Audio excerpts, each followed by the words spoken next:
Cue the 30-second countdown starting now.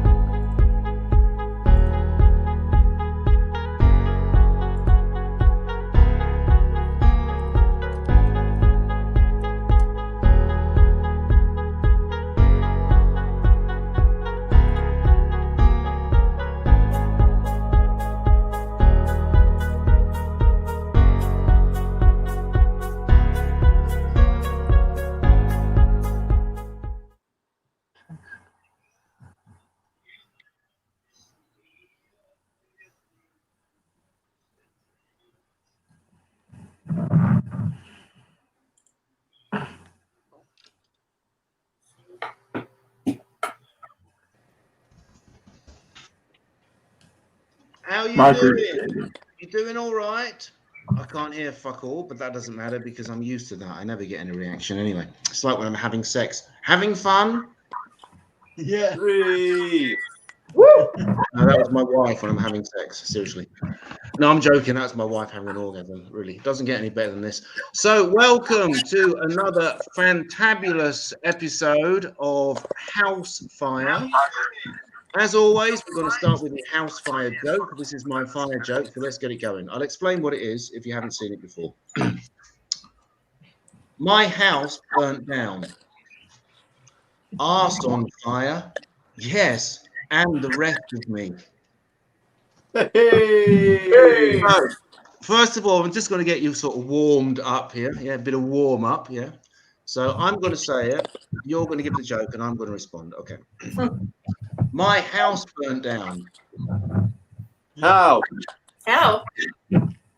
No, you say arse on fire. Otherwise, the joke doesn't work. Okay. Don't worry, this is your first time. You always remember your first time. I remember my first time. It was the best 3 seconds of my life.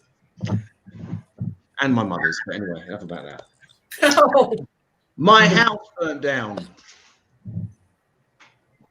Your arse on fire. What was it we had to say?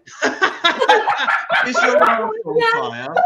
You see that complete? Let me just explain how a joke works. Right, a joke works that you say something and then it has like another meaning that people don't get.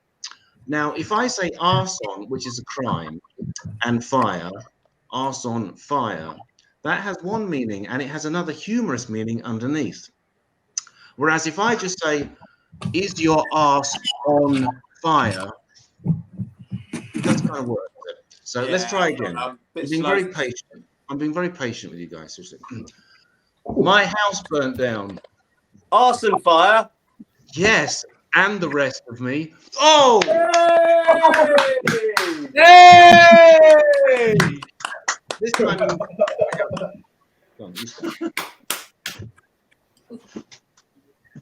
You start the joke. My house burnt down. Go on. My house burnt down. Oh, arse on fire?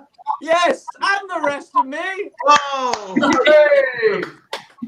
We are warming up. We are warming up. So seriously, it's a new year. The new year has just started, and apparently last year was a bit crap. Apparently there was some kind of virus going around. Is this true? Yeah.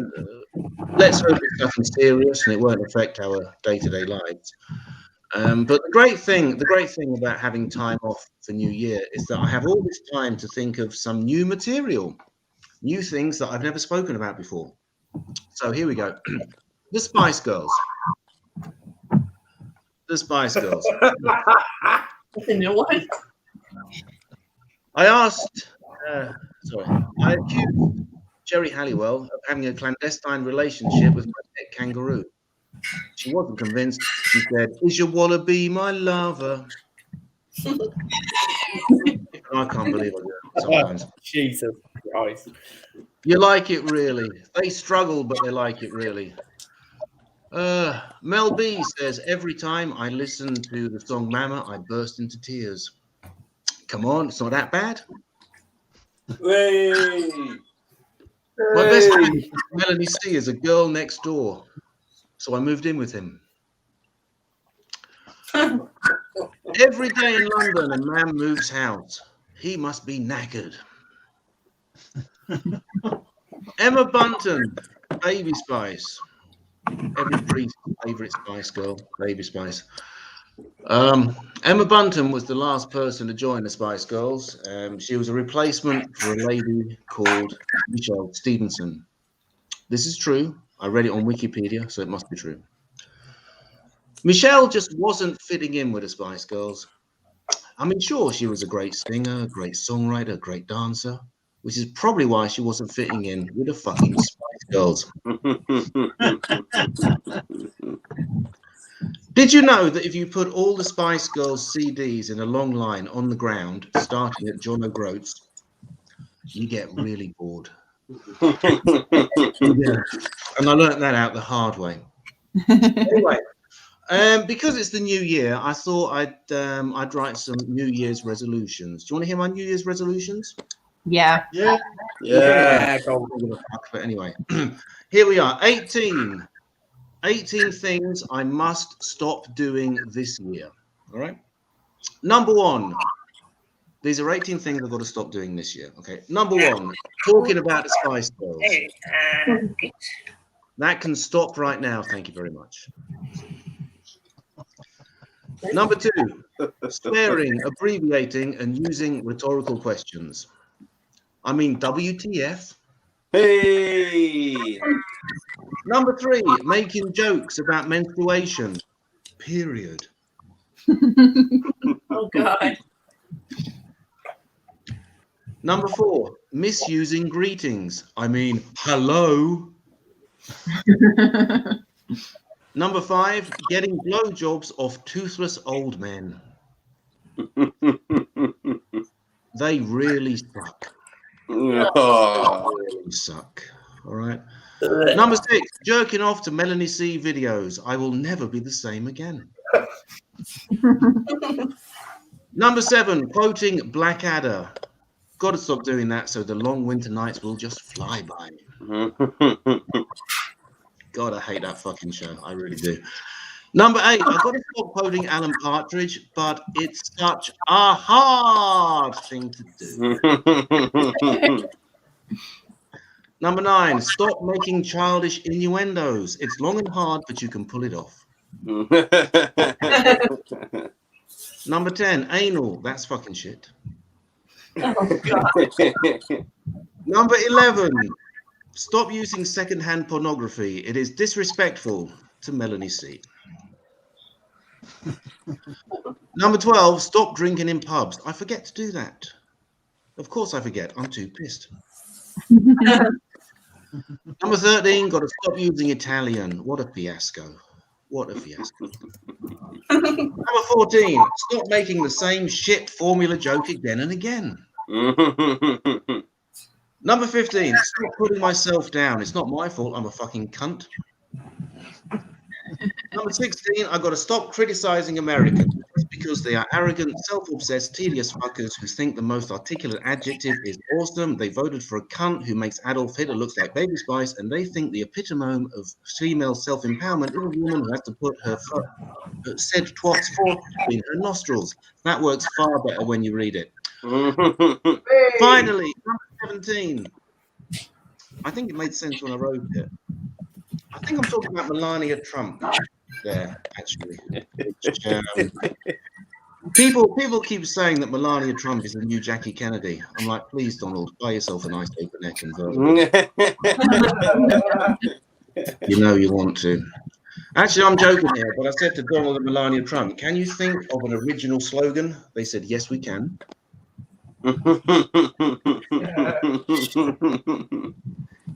Number 17, things I must stop doing this year. Number 17 is saying I can think of 18 jokes when I can only start to think of 17, and that was it. So, enough from me. We're going to move on swiftly with the first act tonight. Running order. Sounds a bit like ejaculating and menstruating, doesn't it? A running order. We're going to move on. This is a new act. I've never seen him before. This is Yes, you have. You've seen him before. I've spoken to him before. I don't know if I've fucking seen him before. Yeah. I've done a couple of these shows. This is the world of the internet. Everything is virtual. It's like having sex. Give a big round of applause for the hilarious Dom Woods. Hey! Well, it's nice to know that you remember me, Michael, which is very offensive. Anyway, I in remember. my Dom Woods, I always say that down here is Dominic the Comic, because Dom Woods, in life you get good names and shit names, and Dom Woods is just a shit name. It's a good name. Dominic the Comic sounds a lot better than Dom Woods. Dom Woods, Dominic the Comic? Yeah. Okay. I'm 21 years old, and the problem of being 21 is you get ID'd every time you buy anything. Because you still look like a kid, but then you still got your taxes to pay and all the shit that comes with it, and maybe even have kids if you're a fucking idiot. But you get two types of people and I don't drink or smoke, so I get ID'd to buy Red Bull. And the legal age to buy Red Bull is 16. But the worst thing about it is there's two types of people that ID. You get the students that don't give a shit. They're working there part-time just to fund their weekly expenses and obviously their cocaine addiction that goes with it. And you'll hand them your ID, they'll look at it, won't read it. No one can read that quickly. And then you get the Susans. I like to call them Susans. Now, the Susans have been at Tesco's 65 years, and they're only 75. And they come over, they toddle over, and they go, ID, please, young man, every time. They'll take your ID, one look at the ID, one look at you. One look at the ID, one look at you. And we all know these, and then what they'll do is they'll repeat your date of birth back to you. So to me, they'll go, 16th of July, 1999, is it? And you now feel guilty for buying this Red Bull. And most 21-year-olds go out and party. I don't really like partying. I don't really like big groups of people. So what I do, instead of take LSD, I eat cheese before I go to bed. And that makes my dreams so wild, I'm telling you. So what happens is I'll have a crazy dream of like extreme reality, right? And then I'll have that day, I'll repeat the same task, coincidentally repeat the same task to a much lower level. So a few weeks ago, I played Andy Murray at Wimbledon and beat him. He still owes me a fiver, the bastard. And then that same evening, I had to go and play my granny, who's 80 years old, at badminton. And now I owe her a fiver.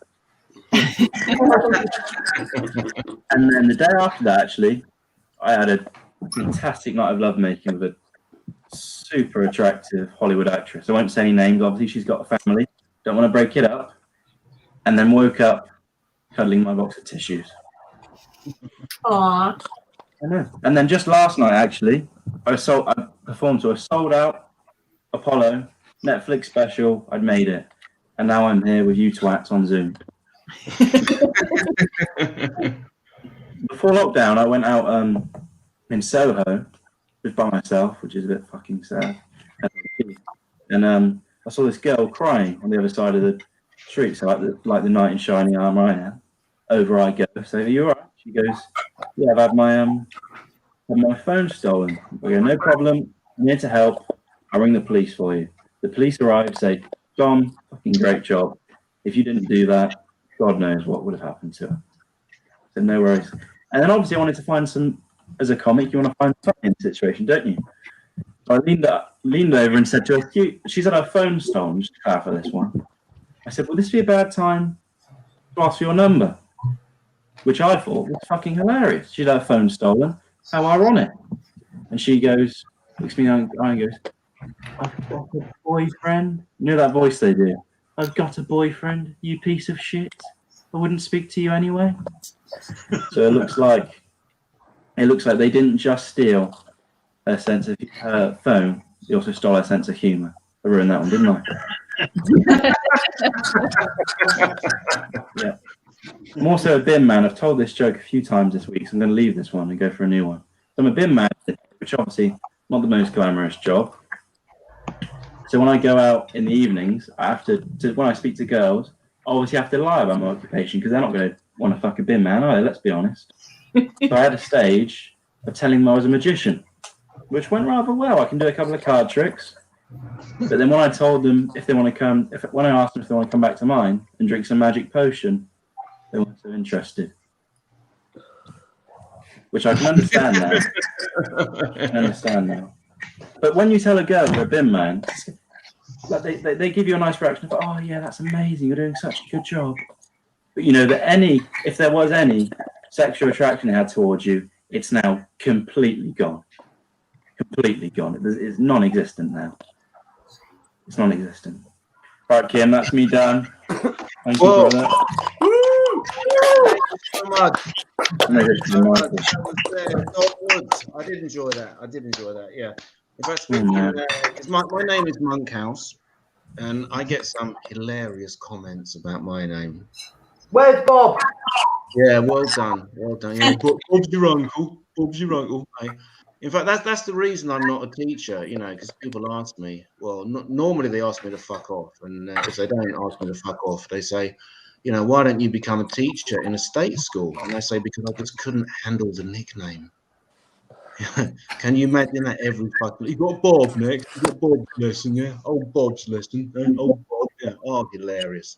It gets a bit boring after the 3,715th time, but unlike masturbation, which never gets boring. Anyway, but I've got a joke about the word wood. I'm going to read it now.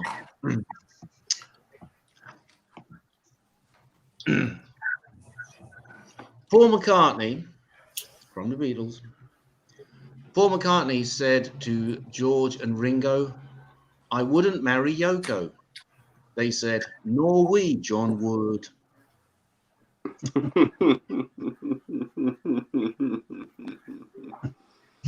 Paul McCartney said to Van Morrison, "I wouldn't write classical music." He said, "Chopin would." Paul McCartney said to Mick Jagger, "I wouldn't listen to One Direction." He said, "Neither would I, because they are total fucking shit." Anyway, it's interesting. No, there's no joke. One Direction, they really are a pile of shit. Absolutely. No, it's interesting. Don was talking about drinking. I have to be honest, after 20 years of struggling against alcoholism, I've finally given up. Thank you. I've given up. Thank you. Yeah, I've given up struggling against it and started to enjoy it instead. Because it's fucking brilliant. Thank you. Yeah, the only thing I hate about drinking, you know, you go out with someone who's not attractive. You had this experience? Yeah. But you start drinking, you think, oh, maybe, you know. Yeah. You drink a bit more, you think, oh, yeah. We've all been here. And after 38 pints of vodka and lemon, you think, fuck it. And you go home and you fuck all night anyway, and you feel great.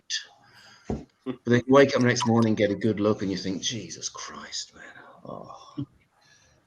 And that's why I stopped going to the pub with my dad. Yeah, that was 6 months ago. My arsehole is still burning. So is his, but I don't like to boast. Anyway, the next act. I'm not making jokes about anal sex, you know. I'm not into anal. I don't understand it, you see, because I'm old-fashioned. I'm old-fashioned. People like me, we work for pussy. You know, courting, wooing, trying to fuck. You know, we used to work for our pussy, and you work really hard. You get home and get a nice bit of pussy. And you think, no, anal, I'll turn it around and put my cock up her arse. What's that about? Bit of romance. Lube it up first. Minimum. Anyway, let's move on. The next act is a guy that I know very well. We've done a lot of shows together. We've done a lot of improv shows together. If he's finished his spliff, he should be here any now. So let's give a big round of applause. No, wrong person, Michael. You fucked that up. It's Robert. Oh, sorry about that, because I saw running order. Robert, I don't know what the fuck's going on. You having fun? That's the main thing. Big round of applause for Robert, who is not having a spliff.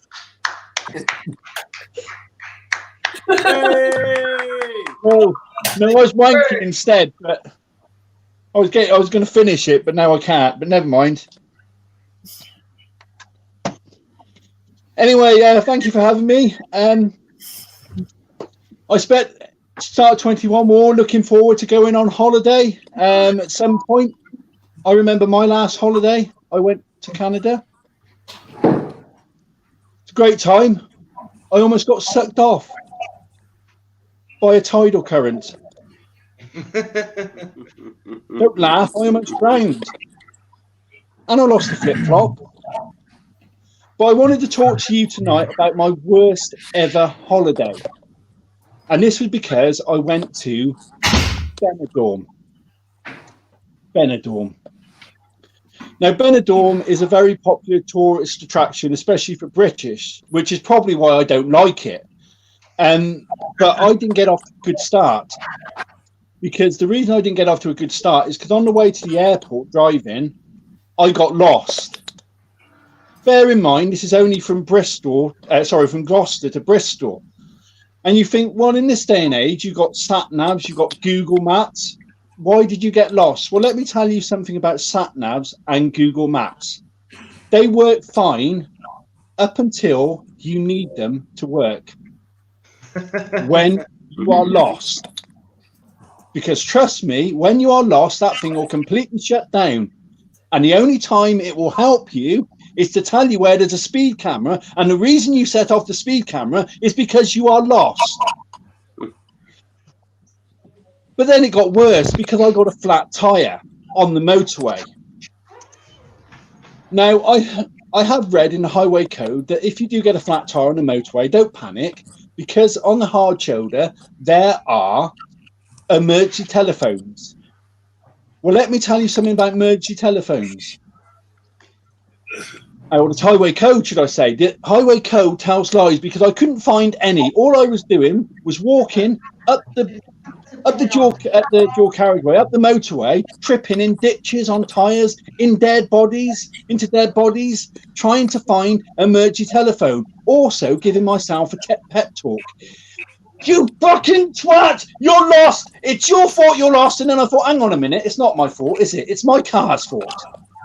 So I had to go out my car. I said, hang on a minute, you were the one who got me lost. The car's going, hang on a minute, you're the one who's driving the car and you're the one who can't work your bloody sat-nav. I got to the point where the motorists were so frightened that they were turning around and going up the wrong way of the motorway. Anyway, this resulted in me missing my original flight and getting to Benidorm about 12 hours later than scheduled.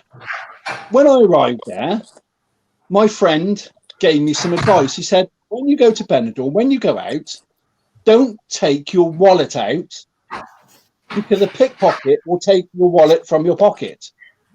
But of course, at this point, I'm not prepared to listen to anybody's advice. So I take my wallet out. 3 hours later, the pickpocket takes my wallet. So the next day, you think things would improve, but no, they don't, because I get lost again on the streets of Benidorm for 3 hours trying to find my apartment. You think things would get better, and then I decided I'm going to try and go for a swim to relax. I then got stung by a jellyfish. So a lifeguard had to piss on me. And if that wasn't humiliating enough, they turn up on a fucking mobility scooter. So that evening, I'm trying to find ways to enjoy myself. But unfortunately, I'm in a nightclub in Benidorm. But a song comes on that needs the air guitar. Now, as you know, I'm not good at many things, but I always thought I was good at the air guitar. I turned heads with my air guitar. I've impressed with my air guitar. I've won prizes with my air guitar. I've now been accused of wanking because of my air guitar. There was a woman, in the words of Billy Idol, dancing by herself. And I thought, okay, I need to try and improve my holiday. I'm going to make a move. Now, when I say a song that needs the air guitar, please bear in mind I'm in a Benidorm nightclub, so I'm not going to get any Anthrax or Iron Maiden or Metallica. But I make do with what I've got, and I approached the lady. Dun, dun, dun, dun, dun, dun, dun, dun, dun. I'll be a bat out of hell. I'll be gone when the morning comes. Ba, ba, ba, ba, ba, ba, ba. Anyway, this woman is not impressed. She gave me the look that Amanda Holden might give if she found in a Gucci handbag a used condom.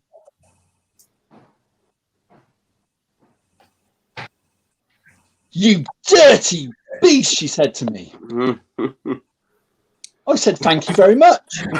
She said, no, you stay away from me, you pervert. I saw you. You were masturbating.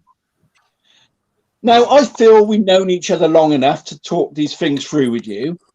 But when I play my air guitar, my heroes are people like Scott Ian from Anthrax, James Hetfield, Metallica, Dimebag Darrell. And normally, when they hold their guitar, the body of the guitar rests on their hip. So although you can't see what's going on down there, which is quite a good thing, when I play my guitar, my strumming hand is brushing my hip. Now,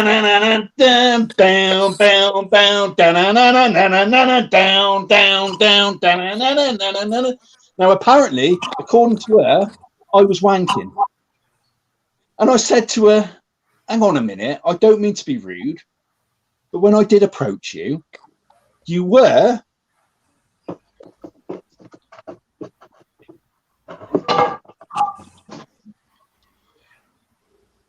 you not rubbing yourself against a pole?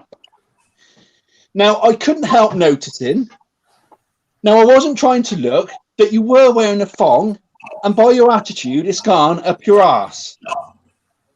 Because all I was doing was innocently, at worst, touching a flaccid penis, where you have managed to drown the whole dance floor and giving your poor father a heart attack. Anyway, I got thrown out of there. So if you do book your holiday, I don't recommend Benidorm. That's been my time. Thank you for listening. Goodbye. Hey.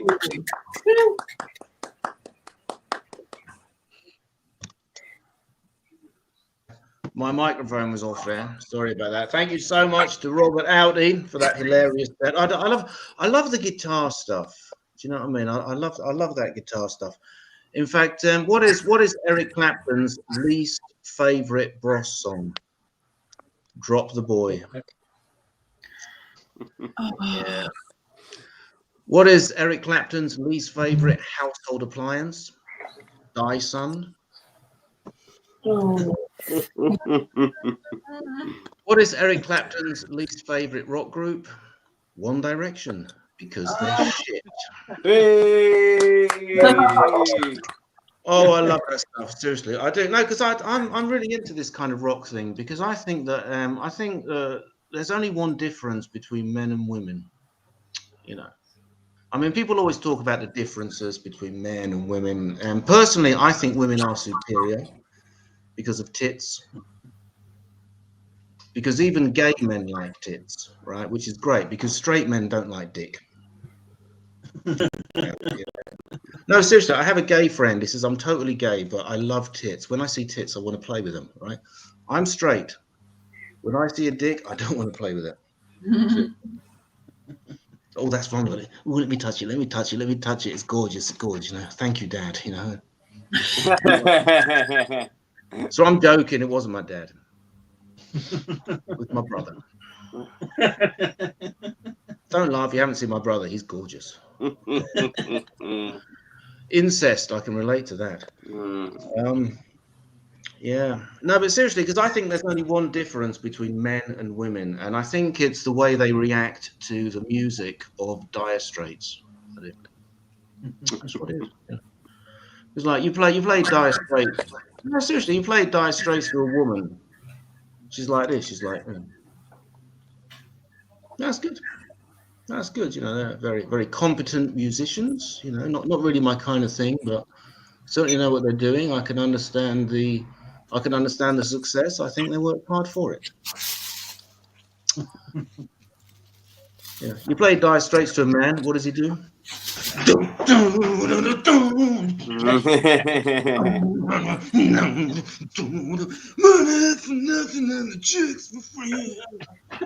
Oh God! Have some dignity. Have some dignity, really. Because I think they're shit. Anyway, but I'm a good friend of Mark Knopfler. You know Mark Knopfler from Dire Straits. I'm a good friend with him, and he once came to visit me here in Italy, where I live, and I thought I'd make him a nice pizza margherita, or as you say in English, Google Translate, pizza margherita. And what are the three classic ingredients of pizza margherita? Do you know what they are? What are they? Do you know three classic ingredients? No. Cheese, tomato, and Yeah. What's the Well, other one? Yeah. This. Here's the rub, as my mother says. What's the other one? I don't eat cheese. I would know. Exactly. It is basil. It's basil. Right? That's what makes the Italians so cool, because they know that it's basil. Right? And I was making my good friend Mark Knopfler a nice pizza margherita, and at the last minute I realised I didn't have any basil. I'm like, oh shit, what am I going to do? You know, the shops are closed. And then I thought, well, fuck it. You know, he's not Italian. He won't know the difference, and it's a minor ingredient. So I'll use another herb, or as you say in American, herb. Sorry, as you say in American, herbs. They're awesome. But anyway, so you know, I was looking through my cupboard, and all I could find was thyme, a bit of thyme. So I thought, well, fuck it, I'll use thyme instead of basil. He won't notice the difference, you know. So we have a nice meal, me and my good friend Martin Knopfler from Dire Straits.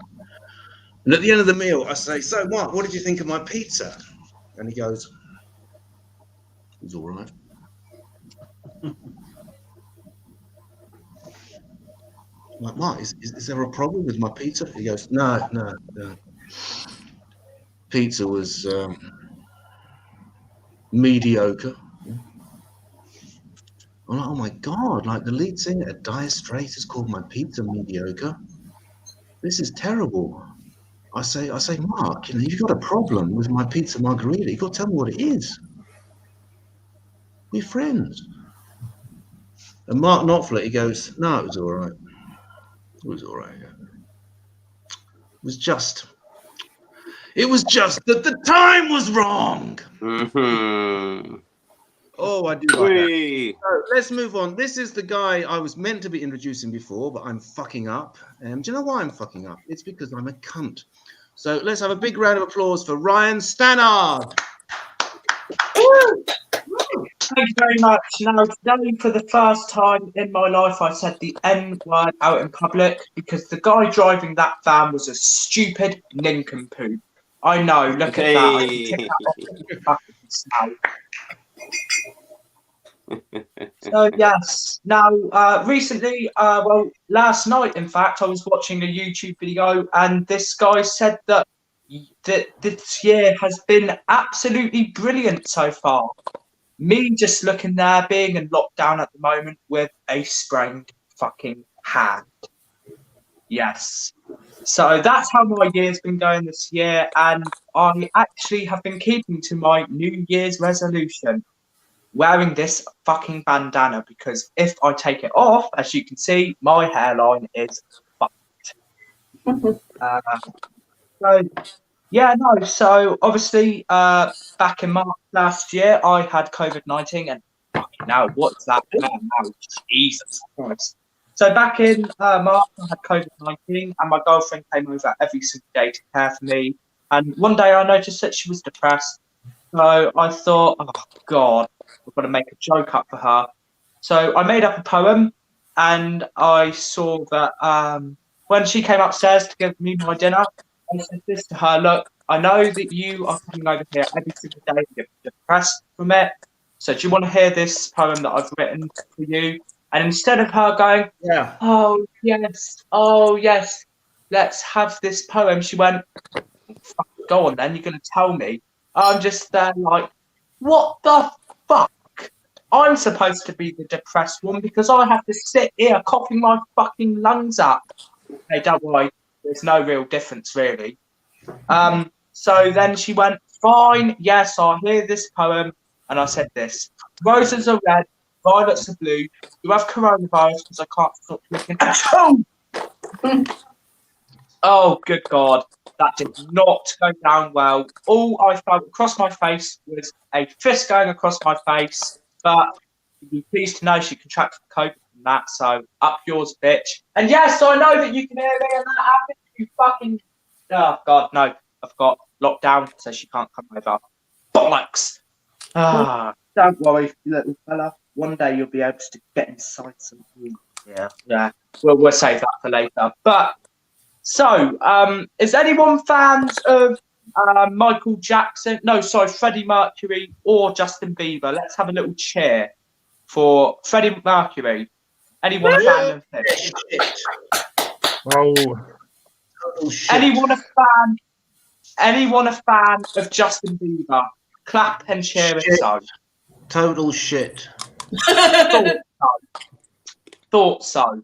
Now, I'm sorry, but this bit is going to pretty much deflate you from saying this. Now, what does Freddie Mercury and Justin Bieber have in common? One had AIDS in the bollocks, the other one has AIDS in the throat. And I think you know what one has AIDS in the throat. Mr. fucking Bieber. Because I'm sorry, right? What started off his career? All he was singing was baby, baby, baby, baby. And I'm just sat there like, I ain't giving you my fucking baby so you can drug it up, motherfucker. I've had more experience with drugs than you. I mean, you've got arrested and charged for it. You know, I fucking hate Justin Bieber. If I didn't ever go up to fucking give him the star. Oh, good God. I have to go and talk to my doctor about this. Guys, you've been brilliant. Thank you very much. Thank you. Oh, wonderful stuff there from Ryan Stannard, as usual. Thank you so much for that. That was great. Good old Freddie Mercury. In fact, Freddie Mercury is another of my showbiz pals, you know. And I once said to Freddie Mercury, I said, how many gay virgins would you like to deflower tonight? And he said, I want to break 3. Wonderful. No, I'm joking here, but Freddie Mercury actually used to do half castrations. He did half castrations. I said, Freddie, are you enjoying it? He said, I'm having such a good time. I'm having a ball. Oh, God. You know, because I actually perform half castrations just to get the ball rolling. You know. But I love the Michael Jackson stuff, you know, because there was this big thing about Michael Jackson and possibly, you know, pedophilia, you know. And whenever you say to people, you know, is it possible that Michael Jackson was a pedophile? They always say, well, maybe, but he was a great dancer. Why that fucking makes up for it? It doesn't make it right just because he can do the fucking moonwalk, you know. Fuck all the kids you like as long as you moonwalk. No, that's not how it works, mate, you know. Actually, I have a theory about the moonwalk. I think he only learned to do it to confuse little children. You know. It's like, fucking hell. Which way is you trying to fuck me from now? Oh, fuck. You done it again, Michael. Well done. Well done. So, no, but seriously, like pedophilia, you can't make jokes about it. Actually, you can because they're fucking hilarious, you know. So, here we go. It says in the Bible, love your neighbor. That's why the priest moved next to the kindergarten. My car has a baby on board sticker, so the person behind will slow down. And this is a priest, he speeds up. The Pied Piper of Hamelin, 5,000 children running after one man. That's a priest in reverse. So I'm going to stop this before it gets offensive. And we're going to move on with the next act. This is a new act. This is Mr. Ayub Tommy. Big round of applause. Hey, hello. I'm Ayub Tommy. I'm half African, living in Slovakia. Slovakia. Remember it. So, yeah, I know what you all think, right? I'm South African, Probably. my brother. Yes. Yeah. I'm English and I'm a cunt. When you see me probably you're scared of me, right? Just because of the muscles, me being this big, heavy-set man, right? But I'm nice. I really am. Well, why else would you come here, right? If I wasn't here. So, well, to be honest, I'm so nice that I was thinking about becoming the first black president of the United States. Oh, yeah, too late. So I was thinking about becoming the second one, the second American president of color, because it's still something. And then, fuck that, Donald J. Trump as the first orange person in the world. Oh crap! Fuck that, So, yeah, my brother had a birthday. 8. No, that was the one who died. 11. Okay, yeah, I'm not sure now. Yeah, okay. So, the really important thing is I bought him sea monkeys. Right. The box said, "Breathe, feed, and observe." Yeah, I was like, it sounds like from a porn teaser, right? Breathe, feed, and observe. Yeah, I think I heard that in this film. Naughty students spanked by their sexy teacher. Yeah. So, okay, I bought sea monkeys. I put the eggs in the water because we've got water in Slovakia, unlike my father in Africa. Right? But please don't pity my father. You don't have to pity him. Well, last time he played with me was the time when I was in his testicles. So, yeah. Long time ago. So, I waited a couple of days. I always fed them a lot because I didn't want them to have the same kind of childhood as I had, South African. And yeah, then I found this manual which said, don't give them too much food. Don't give them too much food. I was like, okay, too late, babe. I continued reading. It said something like, they might get violent and aggressive. When that happens, just put the bad ones in the cafe. I was like, what the fuck? So I looked at the plastic box with sea monkeys. It had 4 rooms, okay? Cafe, nursery school, a beach, and a nightclub. So, and in the center was this town. So I was surprised, maybe a little bit exhausted as Princess Diana after dinner, right? So, yeah, I forgot about sea monkeys for a while. I went to bed, and I woke up in the middle of night. I think it was something about 2 a.m. when I woke up hearing loud music and like very weird noises. So I came to this aquarium, right? The music was coming from the nightclub, and I saw there these little guys kissing and doing pretty naughty stuff. And believe me, I know what's naughty. I saw that in porn. Well, no, I didn't. I'm not 18 yet. I will be in months, so no, I don't know what's porn. I don't know. Yes, I will really. Yeah, in a month, I look forward to it. I will watch it at my birthday party with my grandma. That's something, Okay. So I told them, the sea monkeys, like, what are you guys doing? It's the middle of night, And remember, you've got to be at least 6 days old to enter the nightclub, Very sassy sea monkey looked at me with a face like, oh man, I ain't no loser. I don't give a shit about you. The other one standing there, big boy. You got a problem with us? You got a problem with us? You got a problem because you're black? Excuse me? No, I just don't like you making bluff in my apartment, right? So, nice.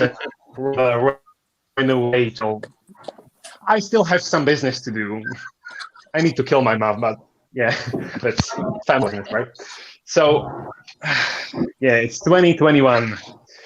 Everyone kept saying it is going to be better, right? And it isn't. Do you know why?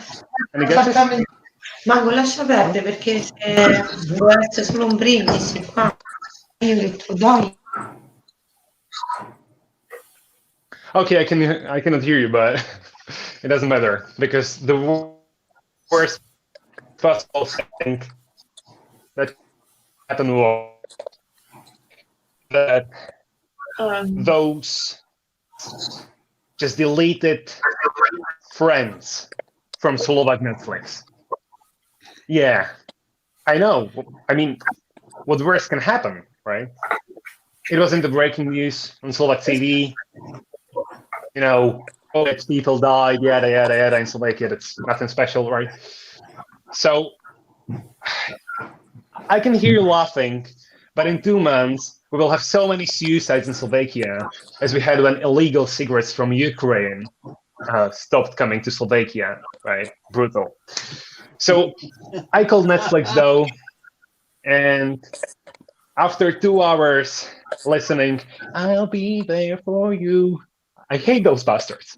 I just, hang up, decided to take some, re-elections.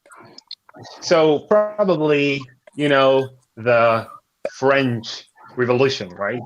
History and, yeah, it's that, right? No one cares anymore.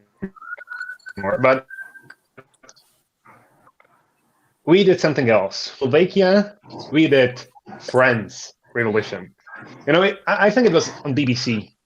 People gathered in massive strikes across Slovakia. Human rights organizations supported them. They are fighting for Friends back on Slovak Netflix. Joey Tribbiani also decided to give a speech at the protest. Big crowd of people. He in sunglasses saying, "Hey, how are you doing?"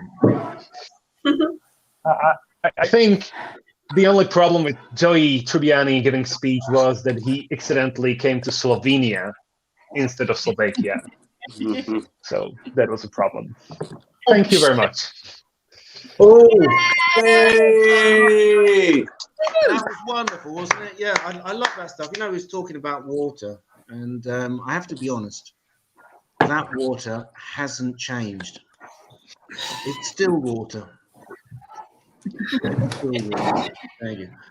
You see, I'm joking here, but I have a problem. Don't patronize me. I have a problem with water flowing round a castle. Yes, it's a moot point. It's a moot. Yeah, seriously.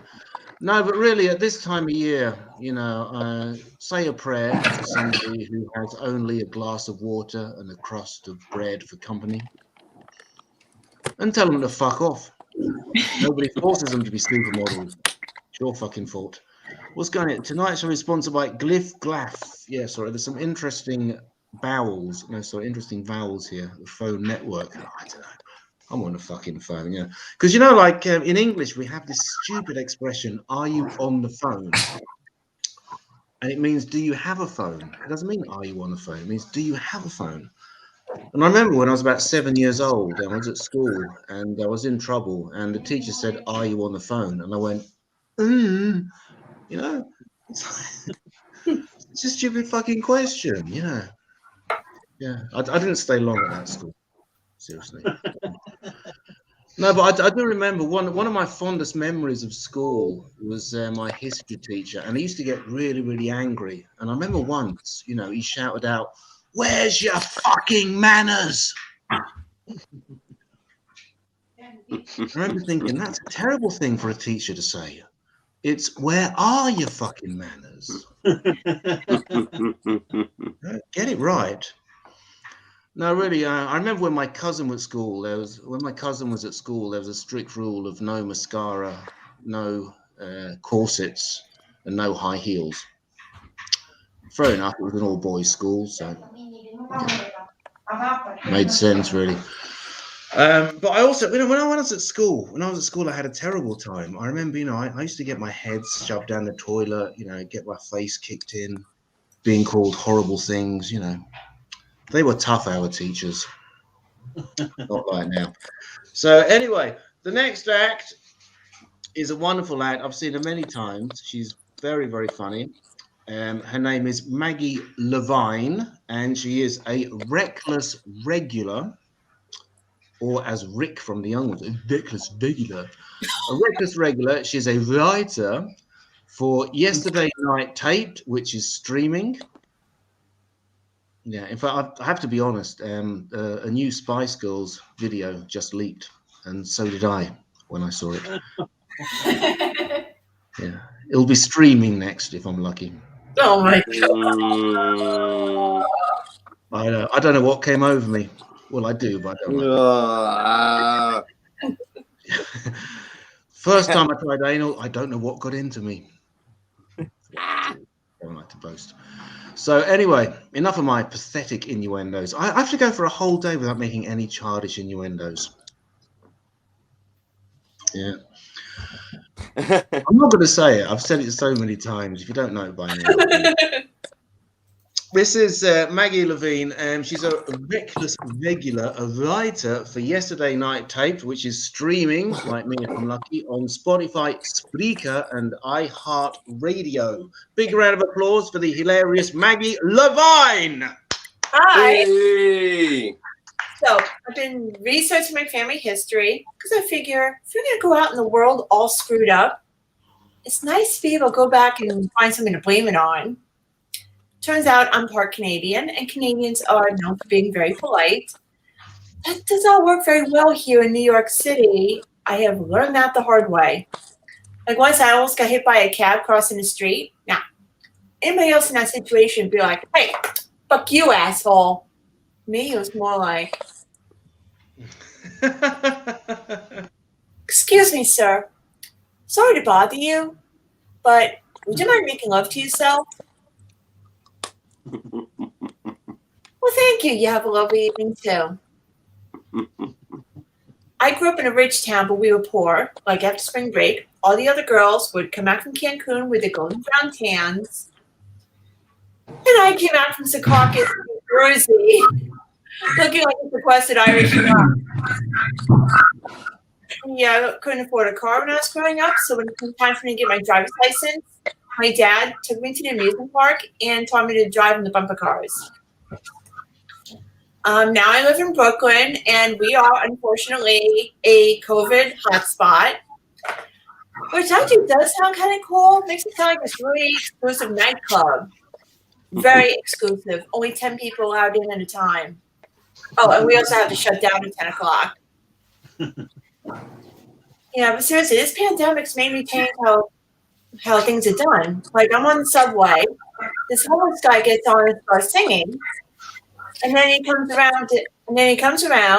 I'm ready to, like, hand him $1. He looks at me and goes, I'm not touching that. Do you have Venmo?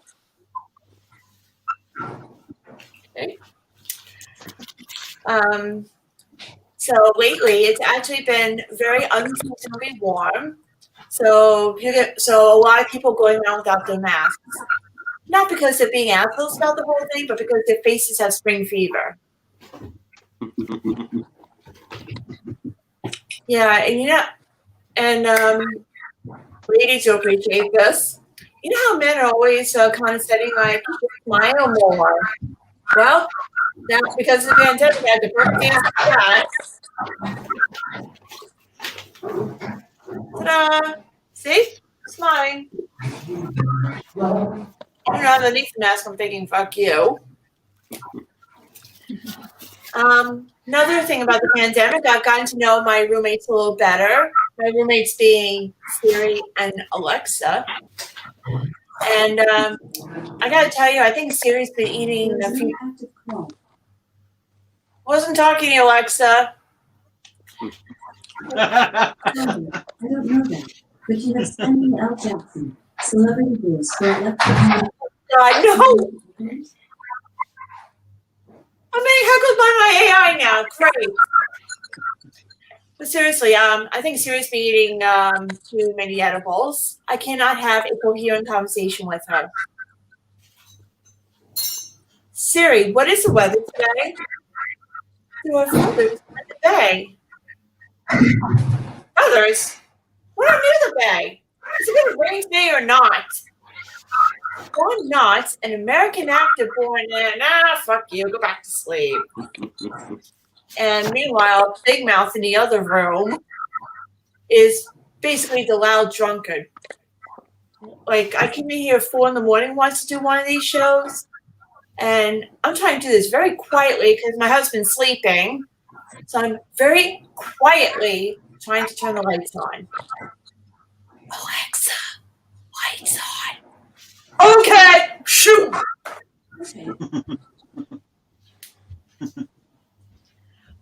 We're going to have words after this. So I work as a background actor now, basically being an extra in film and TV. And that type of work has really changed my priorities in life. I grew up in the 80s listening to New Kids on the Block, and I dreamt of someday marrying Donnie Wahlberg. And now I work on Blue Bloods, and I dream of being that blur standing behind Donnie Wahlberg. We have our own lingo that we use on set. For example, as you know, it's a wrap, means we're done for the day. Martini shot means it's the last shot of the day. I really prefer that because when we're done working for the day, I never have an urge to go out for a chicken wrap. I used to work a lot on Law and Order, at the original series. And when I tell people I work on that show, they always say the same thing. We used a dead body? That would have been a step up. The dead body got to join the Actors Union, got paid more than I did, and got to go to the one shine ahead of me. But that show is now off the air. I have to settle for rape victim on SVU. Speaking of rape victims, we have a sexual predator who's been groping women coming off the subway. So this local group came up with the answer. They have people out walking their dogs by the subway late at night, and then they escort people home coming off the train. Okay, I think this is a great idea because I come off the subway now late at night. I see Miss Nussbaum, my 90-year-old neighbor, walking her Chihuahua Fifi. I feel so much safer already. I'm sitting there going, all right. Nussbaum, Fifi, you're with me. That guy comes after me and he's getting to you bitches first. Never made more of a diversion. I'm pretty sure I could run faster than a 90-year-old woman and a Chihuahua. I flew across country recently on Virgin Airlines. Had a hard time getting to the Mile High Club, though. But we're flying. We're actually sitting in the emergency exit row. The flight attendant comes around and tells us that we have this great responsibility because in the event of an emergency, we have to help out with the evacuation. Our compensation for this effort? Free booze. So all I know is if that plane goes down after my third martini, we're going to have a problem here. I have no idea how long I've been going now, so I'm just going to wrap it up with just a little bit of life advice. Do not go around calling people the N-word. Ninjas hate to be identified. And on that note, my name's Maggie Levine. You guys have a good night or day or whatever it is where you are. Thank you so much, Maggie Levine. Very, very funny. As per usual. Thank you so much for that, Maggie. Yeah, no, it's interesting you're talking about television. I have a confession to make. I'm gay. Seriously, to convince my parents I'm gay, I bust my ass. Yeah, in fact, my best friend spent £300 on a ticket to see Elton John. I thought there must be easy ways to tell your parents you're gay. No, but seriously, I'm gay, but I'm only gay once a week. Really. No, it's not a joke. It's very serious. I'm very brave coming out like this. I'm gay once a week. Do you know when I'm gay? No, it's when I watch Sex and the City. Seriously. Isn't it the only show on television when the men are more fuckable than the women?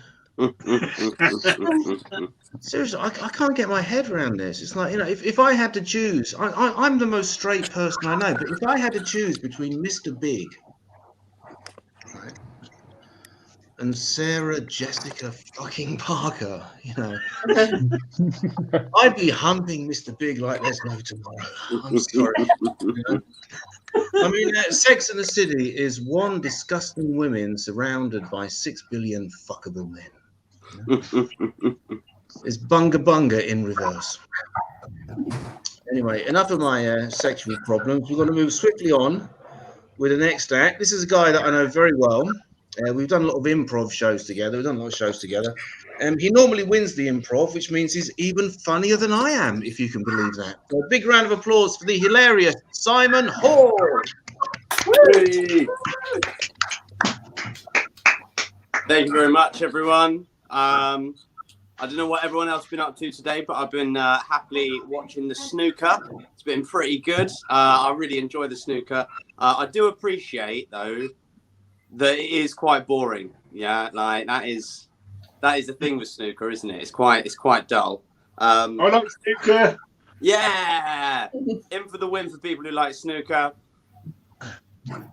I love that it's me and the guy in the Anthrax shirt who are big into snooker fans. We're both tediously boring people, so that's wonderful. And when I sit and watch the snooker, right, like last year it was great because one benefit of COVID was meant that the World Championship was delayed and it was during the summer holidays, right? And I'm a teacher, so I never get to watch it. So I got to watch like all of the snooker. It was brilliant, like 2.5 weeks of just watching snooker every day.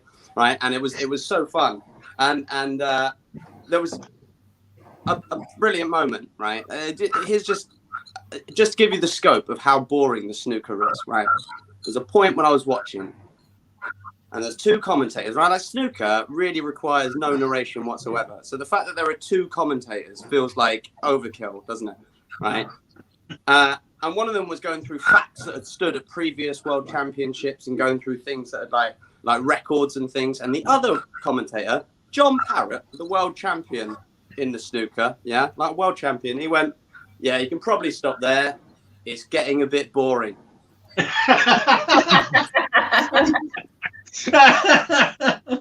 Like, you're John Parrott. I don't think you get to complain about that. Like, my personal highlight, right? There was one day I went out for a barbecue with some friends. It was the only day of the snooker I missed. And I thought, Ronnie O'Sullivan was playing Ding Shun Wei. I need to watch this, right? And I need to find out about that. So I Googled the snooker to see what had happened that day. And the headline story from the snooker that day was, Neil Robertson spills his coffee. That was the headline story.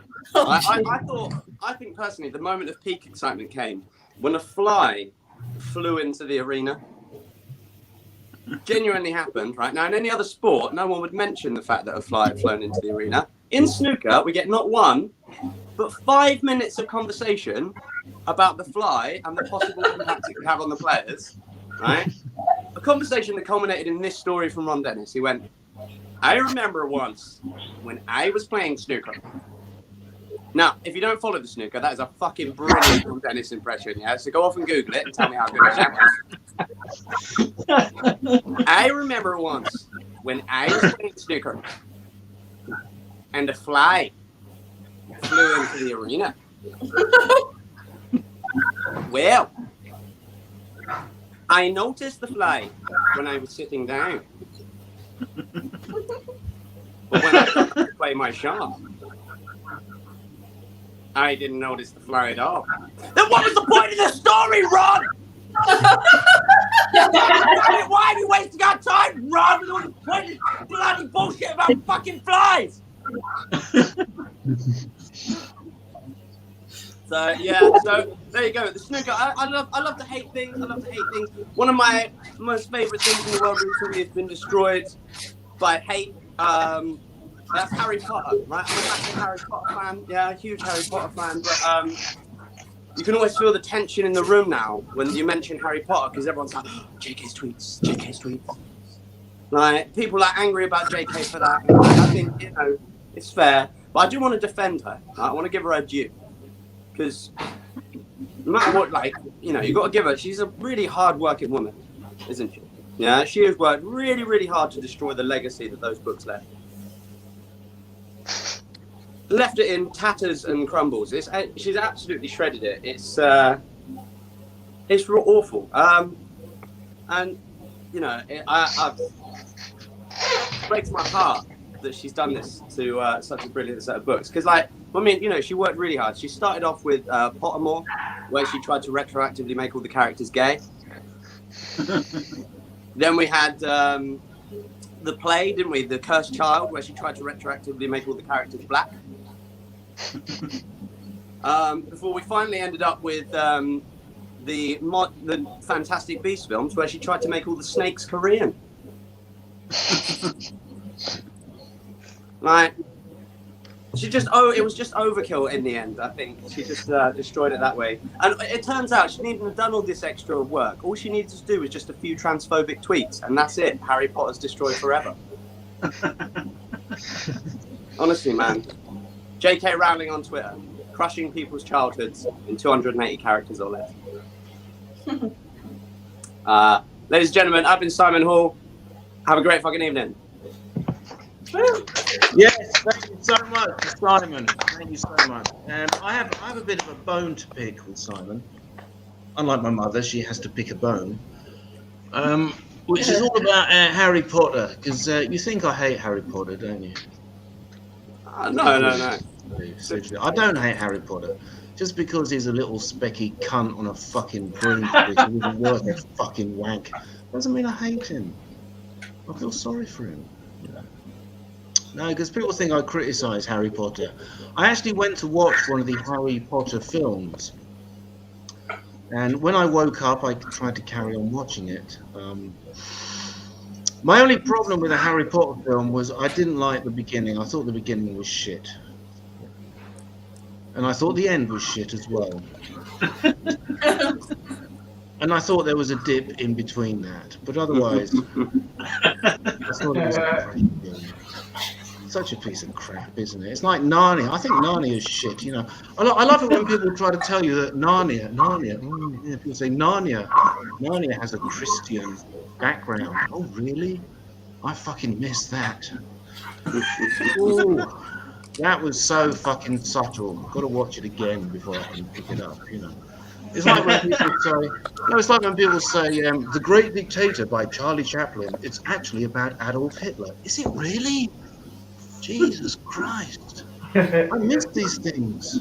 They're completely over my head, you know. So I'm joking, but Charlie Chaplin once said, this is true, Charlie Chaplin said, a day without laughter is a wasted day.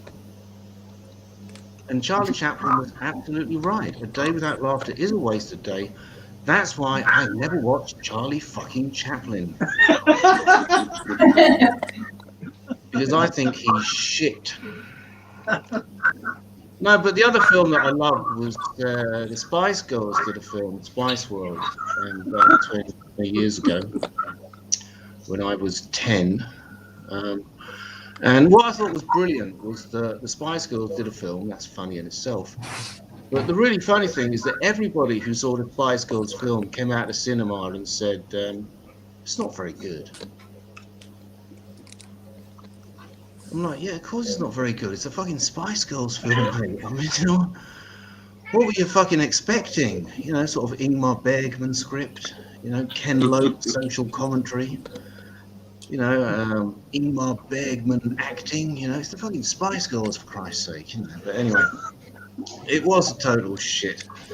But I don't go to the cinema because I think there's a lot of crap going on. So, enough about me. Let's move on with a final act. This is a guy that I know very well. You've been moving house, apparently, Kim. Is this true? Yes, maybe. How's it going? Well, you'll find out in a minute. Yeah, well, because in English, they always say that the most stressful things are moving house and getting divorced and going to court, which is great because when a man gets divorced, he has to move house and go to fucking court. So doesn't get much better than that, does it? So let's have a big round of applause for the final act of tonight, the hilarious Kim Nash. Can I just clarify, okay? Don't get your hopes up. I just want to clarify, once again, Michael fucked up because you've still got Elazar after me. Is that right? I've got myself. You're right, and mate. Anyway. Fuck you, Michael. Fuck you. I've got Elazar as well. Okay. Someone's got to fuck me. I might as well do it myself. Anyway, okay. Waste time. Enough of fucking, because I'm slightly getting turned on right now, so this is interesting. Anyway, yes, I have moved house. This is my not that side. This ain't working. My bed's right next to me, so when I'm done, I can just crash. People say to me that I need to be more like interactive in my stand-up. So every time there's a joke and you don't laugh, I'm going to do this. See, that's how it works. Cool. All right. Moving. I've got loads of weird things written in here. We've got cunts, twat face, Y69 written in here. Oh yeah, my sex life. That's why. Okay, right. So I don't know if you've heard on social media recently, but my deadbeat father is getting married next year. Don't cheer that, please don't. He's a cunt. Don't cheer that shit. But I thought I'd write him a little letter as a little present, you know. So here's what I wrote for his wedding. Dad, on the happiest day of your life, I must confess one thing. I fucked your wife. So have a good life. Yeah. That I'm just thinking now I fucked his wife. Like, it's fine. It wasn't good anyway. So bank accounts. Okay, bank accounts. Is it just me? Like, does anyone else's bank account talk to them by any chance? No. Because my bank account only ever says 2 words, and it's ha ha poor. It does it on the most stupidest occasions. Like yesterday, I was in Starbucks, you know, just getting a cup of water because I'm poor, and I'm going to go. Like, I don't even know why I'm paying for a cup of water when it's fucking free, but I'm going to pay for it. And I go to put my card down on the reader, and you want to know what that fucker does? Ah, poor. And it's like, it's fucking free water. Like, stop telling me that. Stop being so fucking obvious. I'll be honest with you guys. My mum doesn't like me. To be fair, she doesn't like being the butt of my jokes. Ironically, she is the butt of my jokes, if you know me quite personally. Okay, so crushes. Okay, so we all had a crush on someone when we were younger. Is that fair to say? Yeah? Definitely. Yeah, we all had a crush. You know, Michael has Melanie C, Mel B, and the other 2. Melanie C. There's a bit of background noise. I don't know where the fuck that's coming from, but definitely not me. Okay, but when I was younger, I had a crush, okay? And this is a genuine conversation from my crush, okay? Between me and my crush. Here we go. I said to her, "You're really pretty." She said to me, "You're really ugly." And I went, "I'll let you in on a little secret." Hang on. Video first? Am I still coming through, all right? Yeah. Yeah, thank you. That's what she said. Really, Michael? Really? Fucking hell. Where was I? Oh, yes. You're really ugly. That's where I was. She said to me, "You're really ugly." And I went, "I'll let you in on a little secret. I fucking know. Stop stating the fucking obvious. Okay? Stop stating the obvious." You're starting to see a pattern here. People keep telling me the obvious, even though I know the fucking obvious. Okay, so, you know, loads of people are dying. Just recently, just over nearly 24 hours ago, I got told that my uncle had died of COVID. So that's fun. Good, no sympathy. Good, I don't care. I don't care. He had breathing difficulties anyway. Like, COVID was just like a kick in the balls to him. Like, but yeah, you know, loads of people are dying. Donald Trump got suspended from Twitter. You know, let me make this clear, okay? If you're going to kill each other, okay, just a little PSA here. If you're going to kill each other, can you please kill each other in peace? Please. Because I just want to sleep. You know, if you're going to die, sit in the corner, shut the fuck up and die. Okay? Just shut up and die. Good. Okay, to start wrapping this up, like who's heard the phrase, live fast, die young? Yeah, live fast, Yeah. die young. Let me tell you, that is bullshit. Okay, I don't believe in live fast, die young. Okay, I don't care whether people don't like this joke or not, but I'm gonna say it. No, like live fast, die young. That is a whole load of bullshit. Okay, I don't care whether you like me or not. I'm gonna stick around till you pricks get sick of me. Okay, I'm gonna stick around until you pricks get sick of me. When they come to wash my old man balls, when I'm in that care home, all they're gonna see is me writing jokes, chatting shit to myself, and you wonder why I have a mental illness. Yeah, that's gone well. Anyway, this is the most interesting set I've ever done. I'm going to pass back over to Monkhouse. One thing before I do anything, one last thing is just to finish on. Last thing, you'll see it scrolling along the screen now. Reckless Improv Movie Night, 9th of February on Zoom, directed by Chase Brody, who looks a bit like me, surprisingly. Very uncanny. Anyway, on that note, I'm going to pass over back to you, MC. Michael, take it away.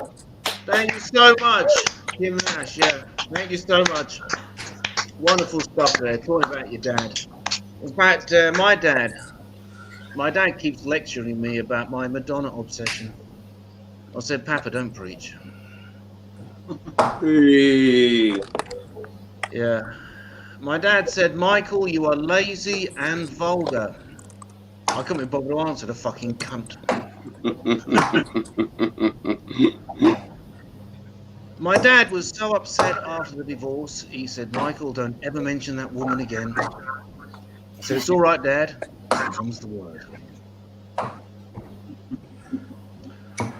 My dad was a failed epileptic. No great shakes.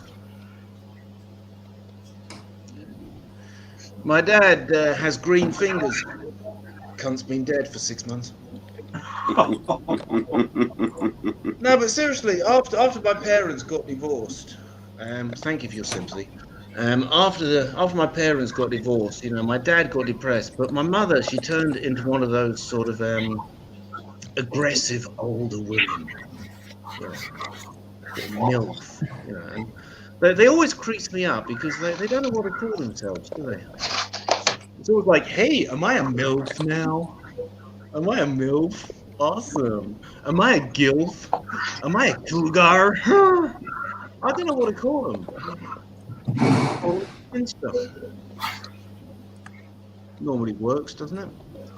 Because I don't understand this kind of woman. She spends half her life moaning about men, and the other half trying to bonk on them. Really, it's always like, men are useless. Men are shit.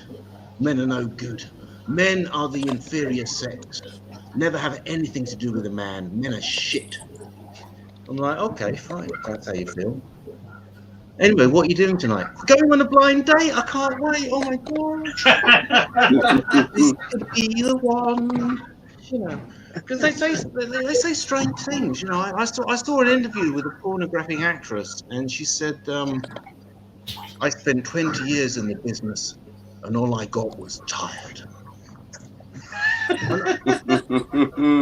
really, I felt sorry for her, but then I thought, well, what exactly were you expecting out of 20 years of getting fucked on screen? Sort of a career development plan. Sort of points for the old CV, and path to spiritual enlightenment. Yes, what I expected so much more from the role of cock-sucking Cindy. In Dick Stain's epic production of cock-sucking whores get butt-fucked in hell.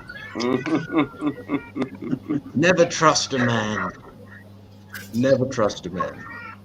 Anyway, and speaking of people that you shouldn't trust, the next act is another guy that I've seen many, many times. He's very, very funny. He does sort of observational comedy. I love a bit of. Can you hear that? That's my cat. That's my cat meowing. Pussy Michael's gonna get. Good. I'm so glad you said that because it took the onus off me. Because I knew it had to happen sooner or later. Seriously. No. This guy is he's a good friend of mine. We've done a lot of acts together. So give a big round of applause for the hilarious Elazar Friedman. Thank you. Thank you. Thank you. Mwah, mwah. Yes, and thank you, Michael, for getting me. Mr. Final Act is coming up, and very hurtful. Doing a fucking job, you know. Seriously. Very hurtful. Go on. You're great anyway. Go on. Anyway, it's an honor to be headlining this reckless. Is this what it's called? Yeah, like, you know, my mother, she thinks my career isn't going anywhere, and I said, lady, I'm headlining Reckless tonight. Okay, so I don't know. Fuck off. Didn't go to college. Too smart now, you know. Silly woman. Anyway, so I'll be honest with you guys. My day got off on the wrong foot. I made an omelet, and you know how when you break an egg, and you can tell the moment you break it that there's gonna be some egg peel in the egg. You know that, you know. And you look down, and sure enough, there's egg peel in your egg, and you go in and try to rescue it out, but it's really difficult because as soon as your finger goes in the egg world, the rules of physics completely change. And it's just always goes to the side, and yeah, and today I just gave up, and I don't know how I feel about it. Like, I don't know what's so terrible. I feel like we all feel like something terrible will happen if egg peel is left in the omelet. But I don't know, if maybe not, but it just felt like I lost. You know, I started the day off with a loss, and anyway. I upload content like clips and funny stuff to social media, and recently I was walking down the street, and someone from my town came up to me and he was like, "Hey man, I love your videos. Gotta tell you." And I'm like, "Really? You mean it?" And he said, "Yes. If I didn't like them, I would tell you." I don't think you would. You know. I'm sure a lot of people don't like my videos, but I've never been walking down the street and someone's been like, "Are you Elazar Friedman? I don't like your videos. Good day."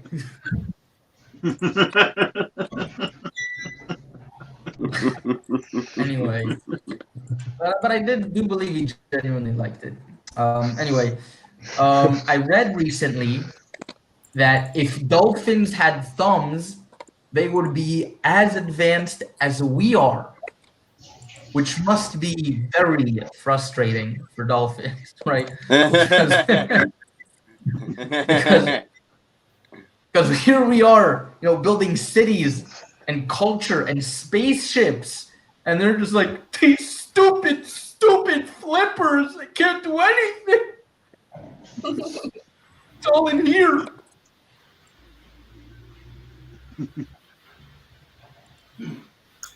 Thumbs, they make a huge difference. You know, speaking of animals, I noticed that moths are pretty obsessed with light bulbs, and I wonder if like a moth ever reaches a light bulb and then he realizes there's more to happiness. You know, once he gets to the light bulb, and then he's like. And then he goes back to his community and he tells them, "The light bulb was inside me all along."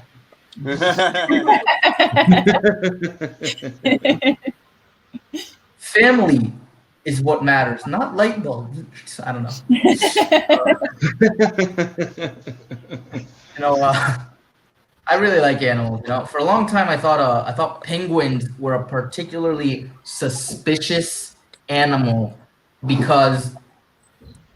but it turns out that's not the case. See, I was confused because penguins have eyes on the side of their head. And so in order to look at anything, it looks like they're very suspicious of it. I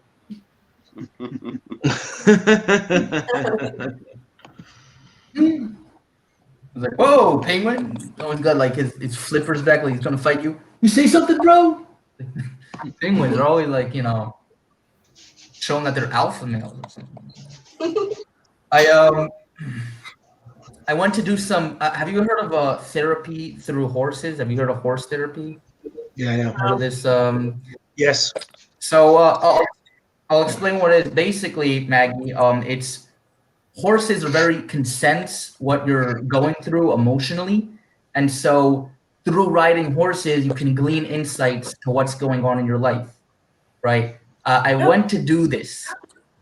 I rode a horse for 5 minutes. The horse turns to me and says, "She's not that into you," and I'm like, "Whoa, whoa, whoa, whoa, whoa, horse! You don't have all the information, okay? Look at this selfie. Tell me it's not flirty, okay?" I don't know. The horse is like, "I'm telling you." I watch a lot of Planet Earth, and I gotta tell you, I'm getting tired of them telling me which animals I'm supposed to love.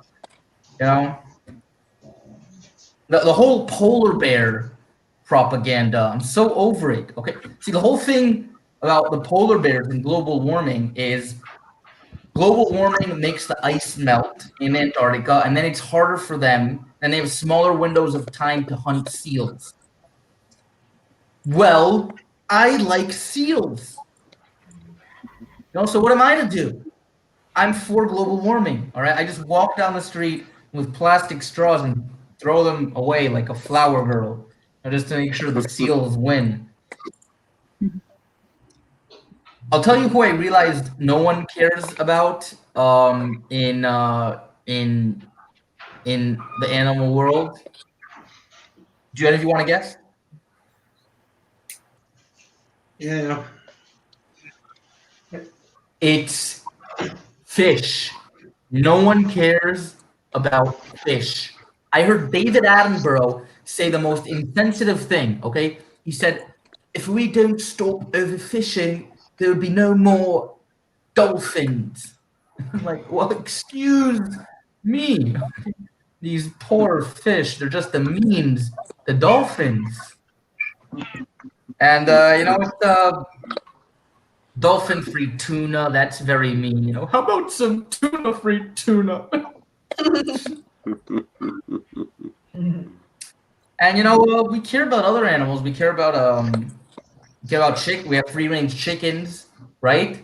We have cage-free eggs, right? By the way, eggs don't even mind being in cages. I don't know why we're going all through all that trouble. Jesus doesn't care about fish. Jesus' signature miracle was, "Oh, you got a dead fish? Don't worry, I'm gonna make it 1,000 dead fish." Right? He was like the Oprah of fish. He was like, "You get a dead fish. You get a fish. Everyone gets a fish." Like he's the son of God. He could have done something vegan. Could have hummus or something, right? Jewish God is no better. Okay, I'm of the Jewish faith. All right, and some of you aren't, and you're wrong, and that's okay. But that's not the point.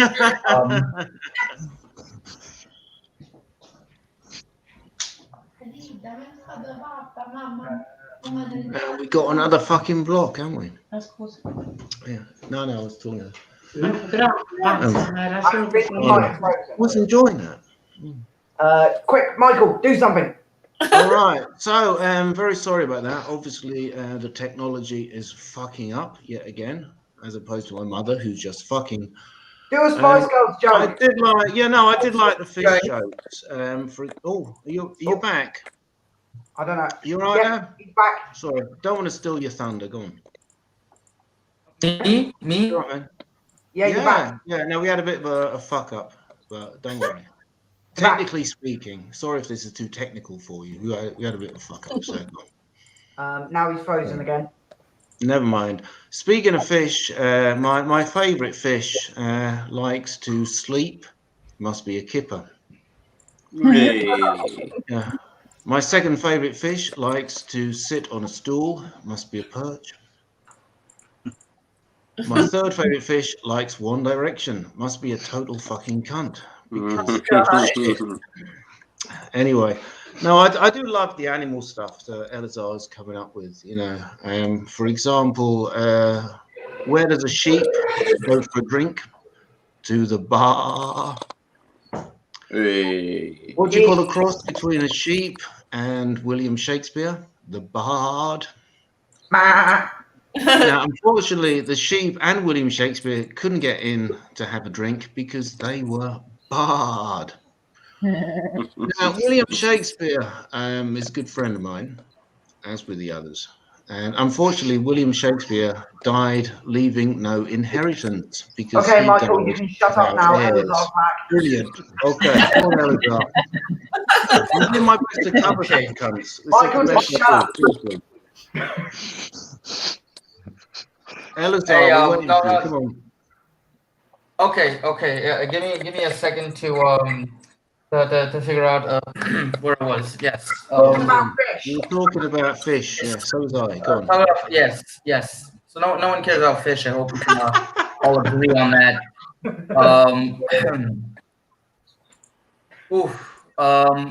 All right. Can I have 1 second? All right. Use every moment. Second's finished. 1 second. Sounds like all right. You know what? Let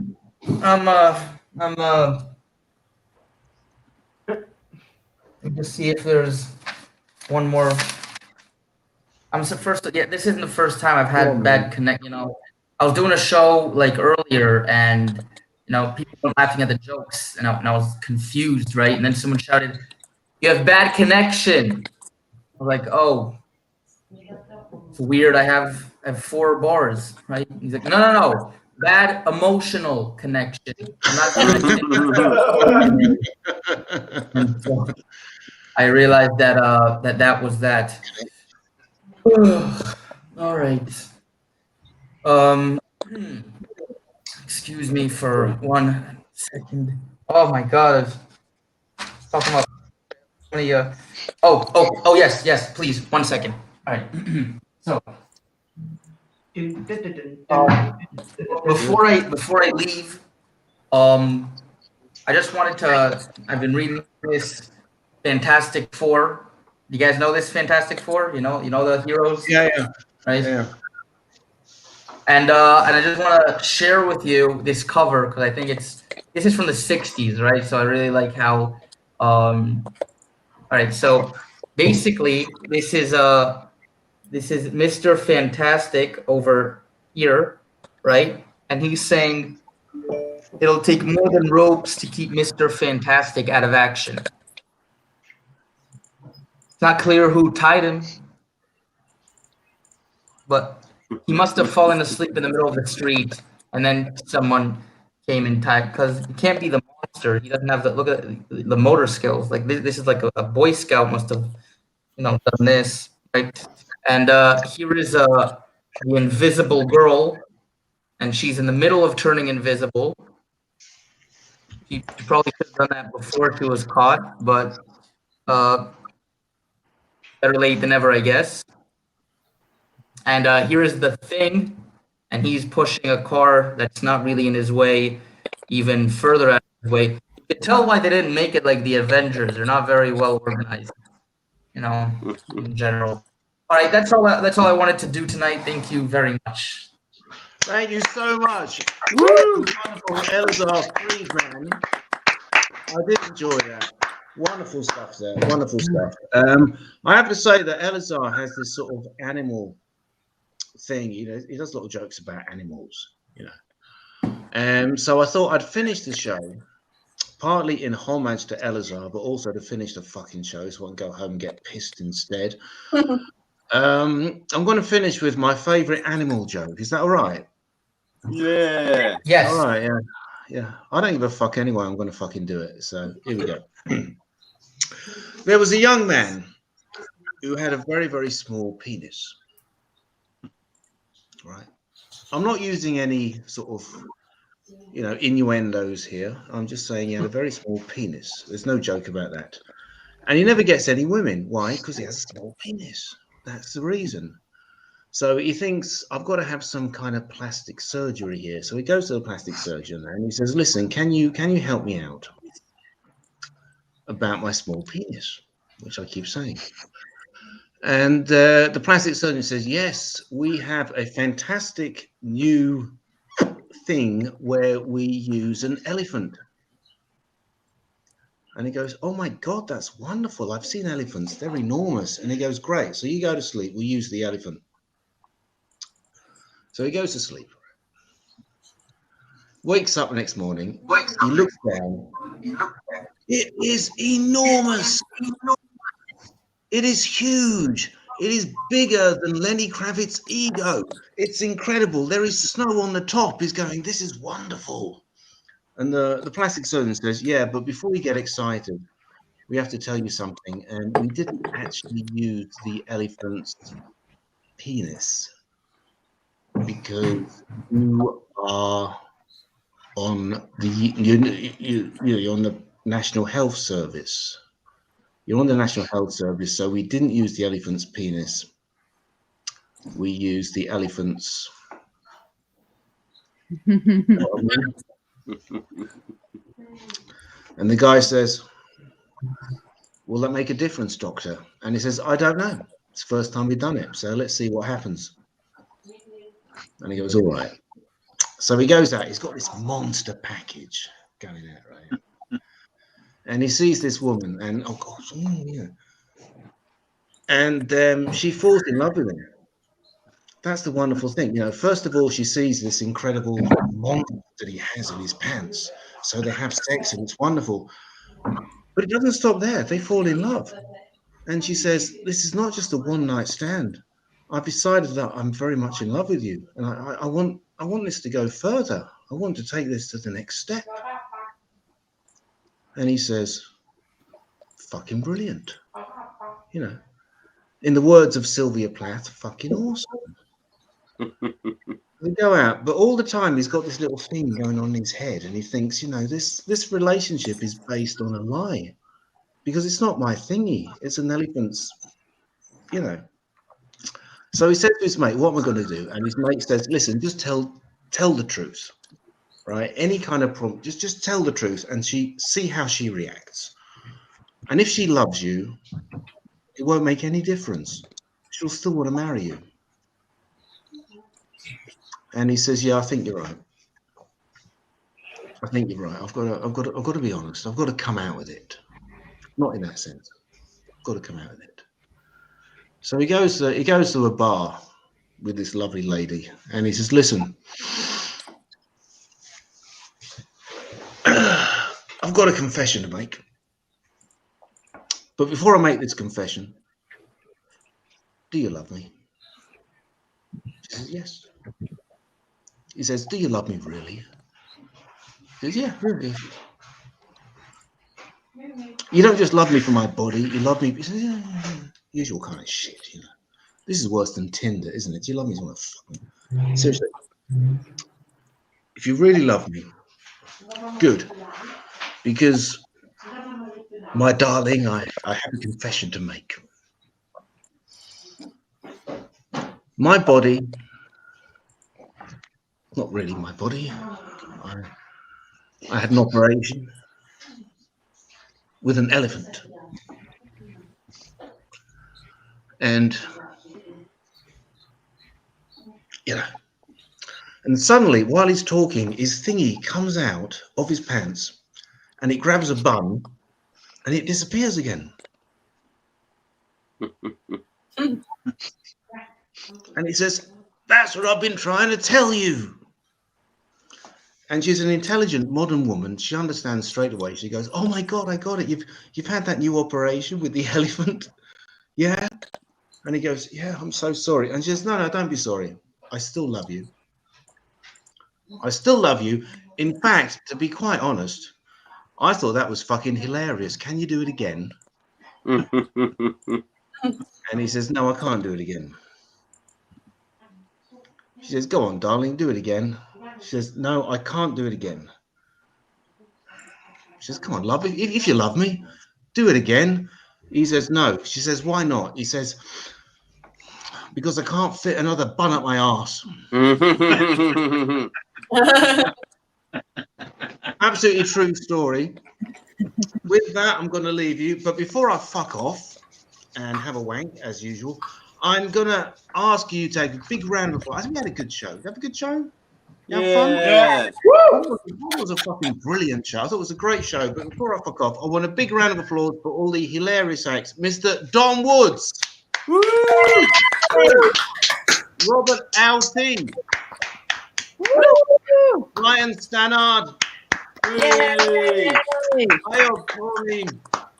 Maggie Levi. Simon Hall. Kim, oh, it's my girlfriend. Go on, go and say hello. Hey! Hello. Hello. Hi. Hello. Hello. You doing all right? Yeah. We're having fun. Simon Hall and Kim Nash, and of course our headliner, Elazar Friedman, and some couple, Michael Monkhouse, better known as Bob. Thank you so much. See you next week.